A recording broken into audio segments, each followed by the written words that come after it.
político y el pulso de la actualidad, junto a Cristian Valdivieso, director de Criteria. 8 de la mañana y 30 minutos. En punto estamos de regreso aquí en Pauta de Análisis. Momento preciso para saludar a Cristian Valdivieso, director de Criteria, nuestro columnista los días martes, que está con nosotros aquí en el estudio. Mucho que analizar del presidente Boric, del gobierno, de la elección de gobernadores, las lecturas que él ha hecho de esto. ¿Cómo estás, Cristian? Buenos días. Buen día, Gerardo. Hola, Claudia. ¿Cómo estás?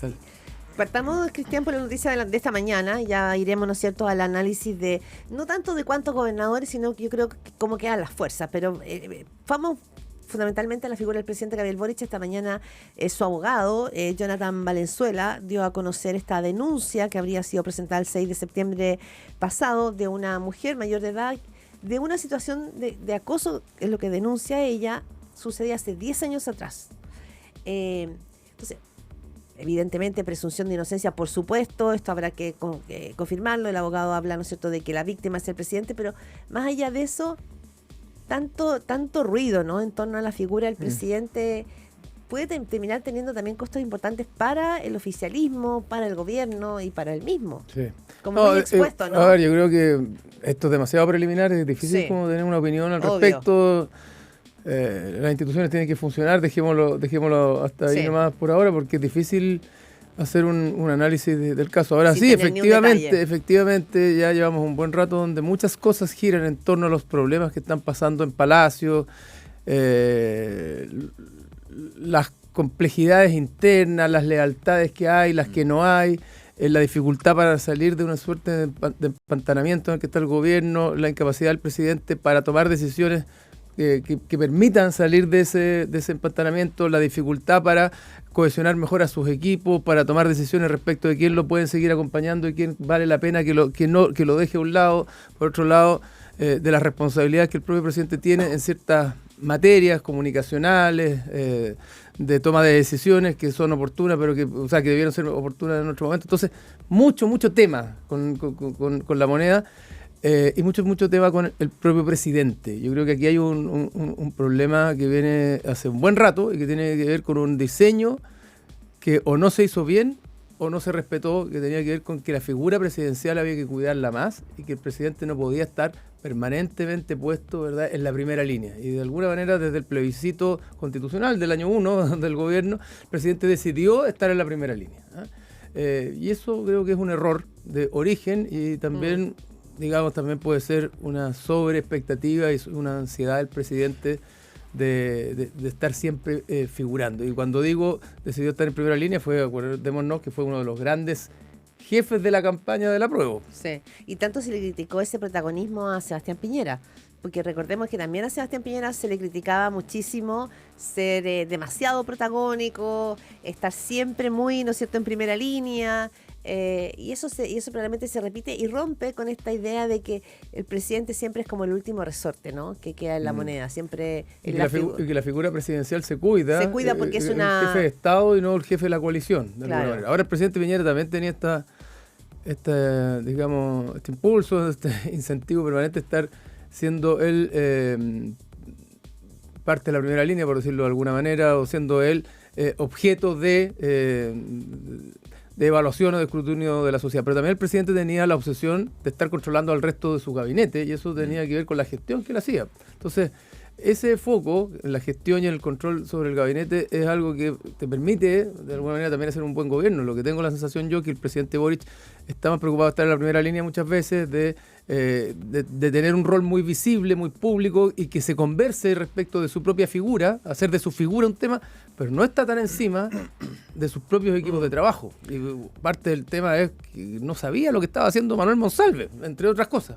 Y ese creo que es el problema mayor que hay acá. Y por lo mismo, al no estar tan encima de sus equipos de trabajo, no toma o le cuesta tomar decisiones respecto de quienes están capacitados hoy día para seguirlo acompañando. No tiene que ver con que no tengan competencias, pero los gabinetes no se cambian, no se arreglan, no se enmiendan solo por gestión, también por darle reimpulso a los gobiernos.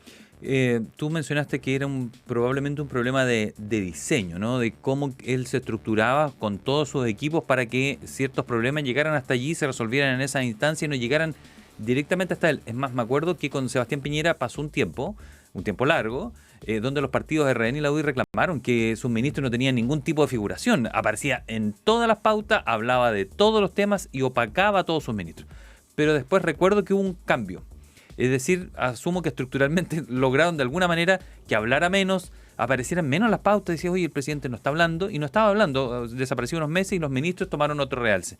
Es decir, esto es solucionable. Si es que a Sebastián Piñera, con él lo lograron al menos un tiempo, supongo con el presidente Boric también se podría hacer, rediseñar y que los ministros empezaran a realzar y cortar ahí, ser los cortafuegos. Claro, podría ser, pero yo tengo la impresión de que esto también obedece una suerte de personalismo del propio presidente que le gusta estar ya, está en su esencia. Está en su esencia y probablemente es algo que va a ir madurando con el tiempo, porque el presidente Boric tiene menos de 40 años, va a seguir siendo una figura política relevante en el país, pero está en su esencia, sin duda, y finalmente es él el que decide quiénes son sus asesores, cuál es su equipo estratégico, cuáles son sus orejeros, y en general lo que hemos visto es que sus orejeros son bastante yes men, porque de alguna manera hacen lo que el presidente quiere, escuchan. Crispi no logró persuadirlo a hacer lo distinto, por ejemplo, en el caso. Yo creo que no sabemos. No sabemos, pero en los hechos lo que termina pasando es que el presidente probablemente va a contarle a los grupos de personas que van a hacer lo que él quiere hacer o van a reforzar su propia manera de interpretar los hechos. Y eso es un problema, porque no hay un equipo estratégico que le ponga el cascabel al presidente en los momentos que tienen que hacerlo. Y eso es central y relevante. Tú no te puedes rodear solo de un grupo de amigos con los que fuiste compañeros de universidad, compañeros de partidos políticos, y son amigos casi de juntas de los fines de semana y de carrete de los fines de semana. No puedes hacer eso, no puedes tenerlos como principales asesores porque esos amigos no tienen la distancia suficiente para asesorarte en un momento donde tú estás asediado por una cantidad de información y responsabilidades que requieres una mirada fría y distante. Sí. Y ese es un problema central de este gobierno, donde si hay una característica respecto de la asesoría del presidente es que a él le gusta escuchar a quienes le dicen lo que él quiere oír. Y eso es un problema importante. Son 8:37, Cristian Valdivieso. Ahora, esto ya ese es el análisis de lo que sucede al interior de la moneda. Ayer la ministra Carolina Toá fue a la comisión investigadora y llamó la atención la crudeza con que reconoció los errores de la moneda, con que reconoció, bueno, y segundo, como manda al frente finalmente a la figura de Manuel Monsalve, a que lo acusa de desleal con el presidente y con el país, reconoce que improvisaron. ¿Esto puede mover la aguja o ya a esta altura pareciera ser que como que la suerte quedó echada respecto del caso Monsalve en la moneda? No, el caso Monsalve es un caso en desarrollo, no creo que vaya a mover significativamente la aguja en general respecto al gobierno, pero sí puede moverla en relación a la ministra Toá. Es decir, ella se reempodera, asume el protagonismo que no asumió el presidente, que asumió al principio para dar una conferencia de prensa y de tratar de salir jugando, pero que cuando las responsabilidades o la sangre llega al río de la moneda, el presidente toma distancia. Entonces lo asume la ministra Toá y creo que ella de alguna manera está buscando una oportunidad de reposicionarse desde un rol de liderazgo, también de marcar un claro parteaguas en la responsabilidad que tuvo el presidente respecto de la de ella. Ella no está dispuesta, lo dijimos hace ya una semana, no está dispuesta a salir como la responsable de esta crisis y quedar marcada a sangre y fuego como tal, y por lo tanto está reposicionándose, creo yo, y esto puede significar una suerte de nuevo aire para ella en particular, por el liderazgo que está asumiendo en este momento. Sí. Ahora, ¿esto afectó las elecciones a tu juicio? ¿Influyó en la ciudadanía? No afectó mayormente. Creo que la ciudadanía tiene una sensatez, cuando hablamos de la ciudadanía estamos hablando en general, de un promedio, una sensatez superior que permite evaluar a los candidatos y las opciones en competencia mucho más en función de lo que están ofreciendo ellos, lo que han hecho, su gestión, su puesta en escena, su posicionamiento, su historia, o la oferta que sean, más que meter esto en un clivaje eminentemente político, que va a afectar cuando la elección sea presidencial, cuando sea mucho más política, evidentemente, porque ahí sí que se va a poner en cuestión o en pregunta el legado del gobierno, la oferta que fue el gobierno para la sociedad y si vale la pena continuar con él o no. Pero en este caso tengo la impresión de que la elección de gobernadores tuvo un patrón mucho más parecido a la de alcalde, que una elección más política, si se quiere. De hecho, el caso Monsalve, no afectó tanto o incidió en el margen en la primera vuelta. Y ahora menos, ¿no?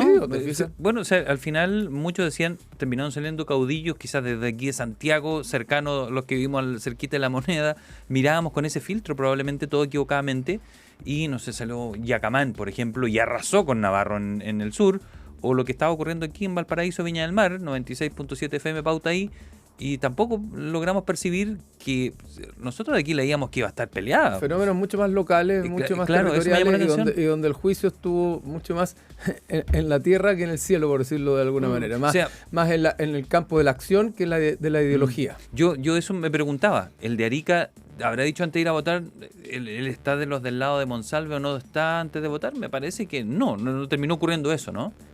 Digámoslo de otra manera, no terminó siendo un plebiscito en relación al gobierno. gobierno. Terminó siendo una elección entre dos ofertas que la gente juzgó una mejor que otra. Diego Chalper decía, los que lo plantearon así en mi sector, fue mala idea. Les dije que era mala idea y terminó siendo mala idea, porque al final ahora nos quedamos con la sensación de que el gobierno no está tan mal evaluado y que tiene bastante más fuerza de la que debería Todos tener. son padres de los triunfos No, pero y le arrancan las derrotas. no sé si, yo no tengo cómo Pero comprobar. efectivamente nosotros el lo contrafactual conversamos que era una mala idea. ¿Se acuerdan que lo Sí, sí, sí, discutimos? sí. Dijimos que ya la derecha había intentado lo mismo para el plebiscito del Y le había ido 2023 para favorecer a la opción a favor y terminó yéndole mal y que ahora Ujú. volvía a hacer lo mismo y era un error importante, tal como fue el error que también conversamos y anticipamos de Evelyn Matei, de decir que la metropolitana era la madre de todas las batallas porque la madre había sido la comuna de Santiago y se volvió a jugar una carta que esta vez le salió, no sé, le salió con problemas. Sí. Hay quienes dicen, y se está como expandiendo este análisis en el interior de la derecha, de si esta elección y el protagonismo que ocupó también Evelyn Matei fue bueno o malo para ella. No perdió, pero ganó. No, yo creo que perdió, Claudia. Ya. Yo creo que porque había ganado mucho en la primera vuelta y había quedado signada simbólica y materialmente como la que La había figura. empujado, la figura y la que había empujado un triunfo importante de Chile Vamos. De alguna manera se empoderaba ya no solo desde la UDI, sino que de RN y de Bópoli. Y en esta segunda pasada fue demasiado adelante con una candidatura que ella planteó como ganadora, La de Francisco que ella Rego. abrazó y donde Claudio Rego terminó ganando a Francisco Rego incluso en Providencia. ¿Te fijas? Entonces, de alguna manera, no es que esto sea responsabilidad de Evelyn Matei, pero ella paga el costo de haber pensado que se iba a echar al hombro, como José Antonio Caz dijo que se echaba al hombro el plebiscito, ¿se acuerda? Algo que no dependía solo de su voluntad ni de su figura. Y esto también es extendible de alguna manera a la región de Valparaíso, donde ella también tuvo un rol importante apoyando a María José Hoffman. Entonces, ojo acá con estas lógicas de pensar de que se traspasa, ¿verdad?, la votación o se traspasa ocurre. la buena No, imagen no. por defecto a cualquier candidato. Y eso creo que es una señal importante para la derecha también. Hay varias, pero Ya. entre otras esta. Pero sí, voy a preguntármelo al revés. Ella no la vemos con Pancho Rego en ninguna, y perdía Pancho Rego ahora, y no iba para la quinta región y no la vemos en ninguna foto con la Pepa Hoffman. ¿Qué diríamos de ella como líder? No, ella tenía que cumplir un rol sin duda, pero otra O sea, cosa hay es... cosas que te obligan, tienes que ir. Obvio. Lo que pasa es que cuando tú te pones una determinada meta, lo que construyes es una expectativa en torno a ella. Y la meta era que la metropolitana era la madre de todas las batallas. Sí. Y eso fue así de explícito. Hay una imagen de ayer que es bien, Y por lo- es bien elocuente, perdona Cristian, Sí. en la cual ese día habla Evelyn Matei, saluda a Francisco Rego y atrás está parapetado Guillermo Ramírez, presidente de la UDI, senador Galilea, presidente de Renovación, y ninguno quiere abrazar a Francisco Rego porque ella incluso en la derrota lo deja, digamos, lo que deja en el triunfo porque sacó el 40 y tantos %. Pero me llamó la atención que desde el punto de vista de Chile Vamos no existió ese agradecimiento a la figura de Francisco Rego, ni existió ese absorberlo como un líder futuro. ¿Te diste cuenta de eso, no? Sí.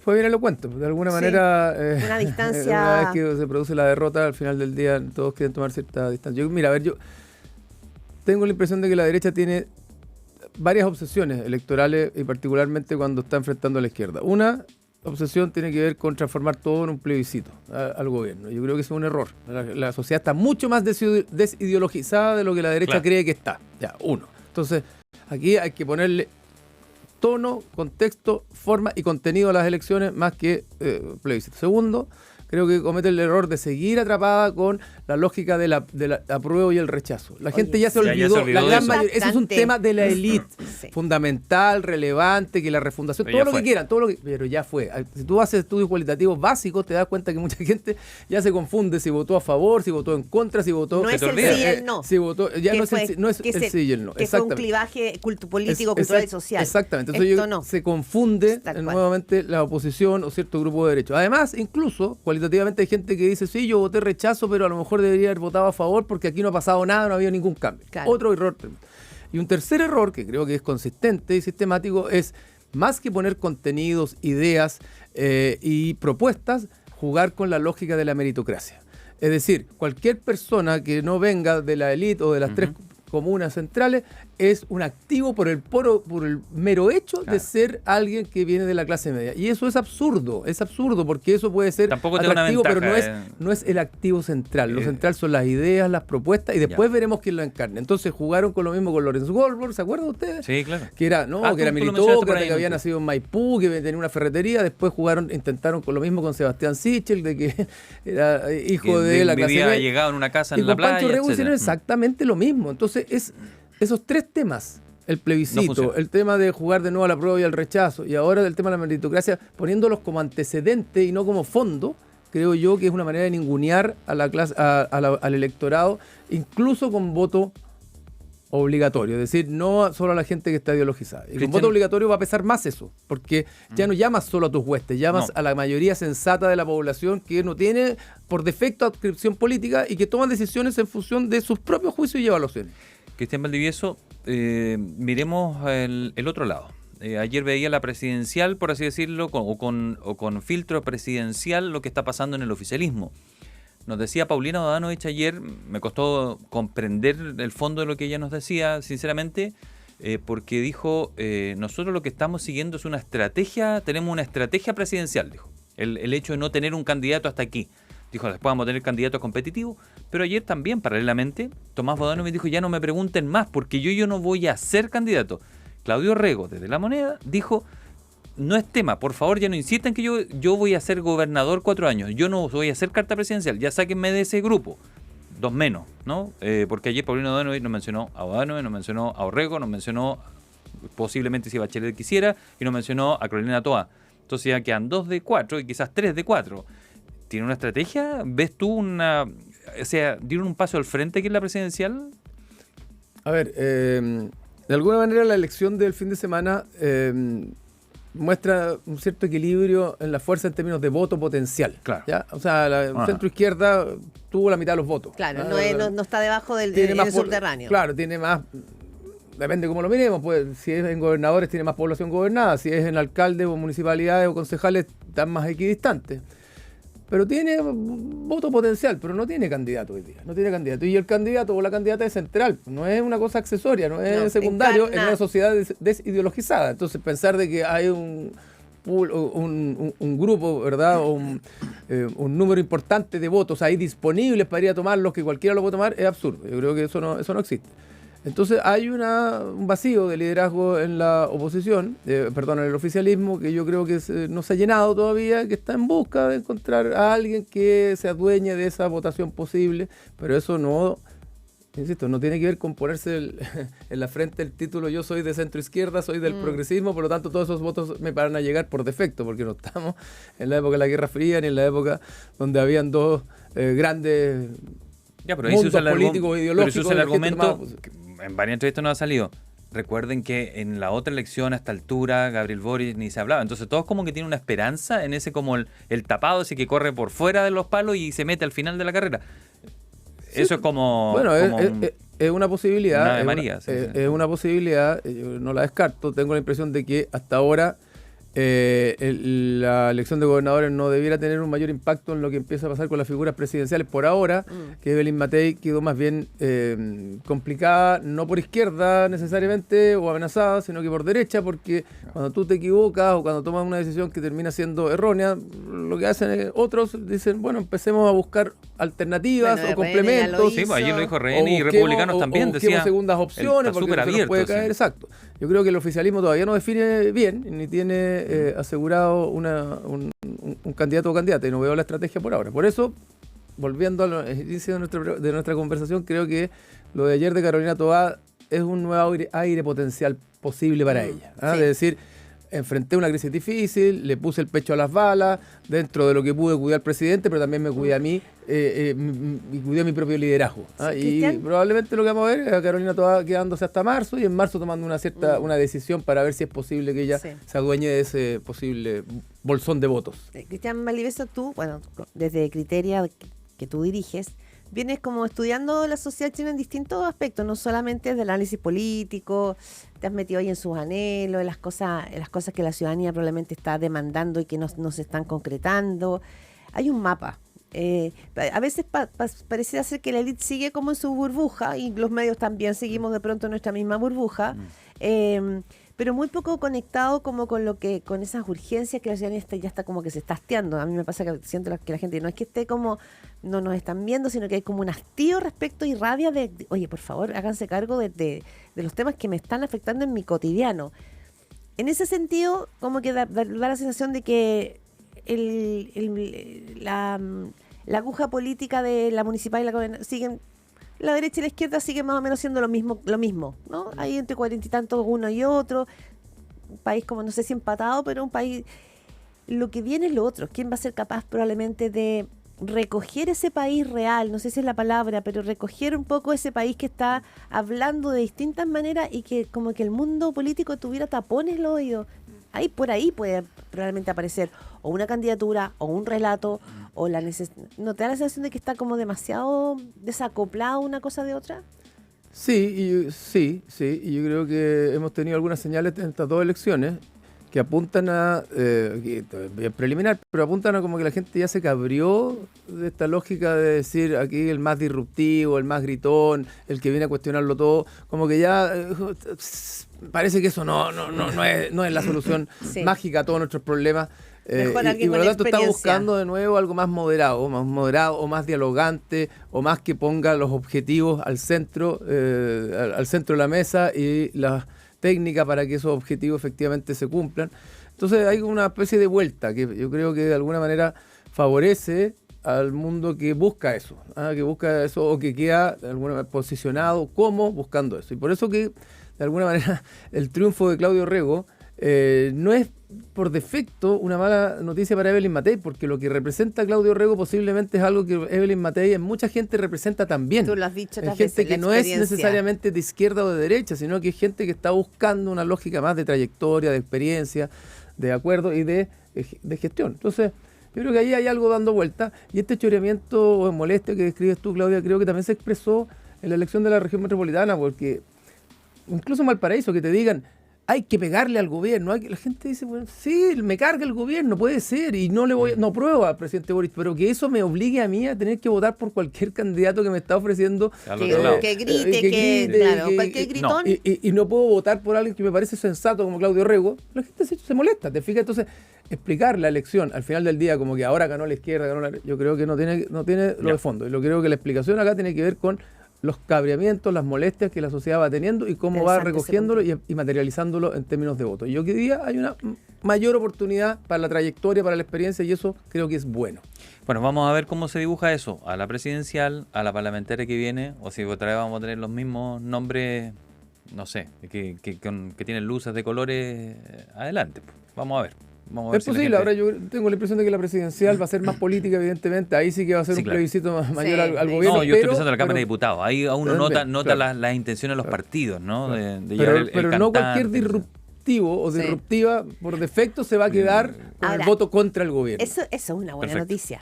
En Yo momento creo que en una que- buena En noticia. algo maduramos. En algo maduramos y por eso, bueno, a lo mejor la mejor noticia sería dar un paso más y ir a la reforma del sistema político, que es Oye, parte sí, de lo que hemos dicen hablado. que de aquí en las próximas semanas podría aparecer esa reforma del sistema político, número parlamentario y la de que se acaben los partidos políticos. ¿Ah? Sí. Dicen que hubo una reunión ayer en casa de Tomás Hirsch y que en 2-3 semanas más podría aparecer.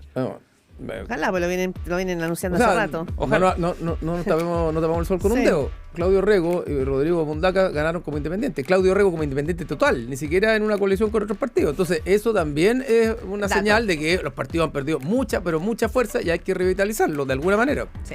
8:54 de la mañana. Gracias, Cristian Valdivieso. Gracias a ustedes. Cristian, gracias, como cada martes.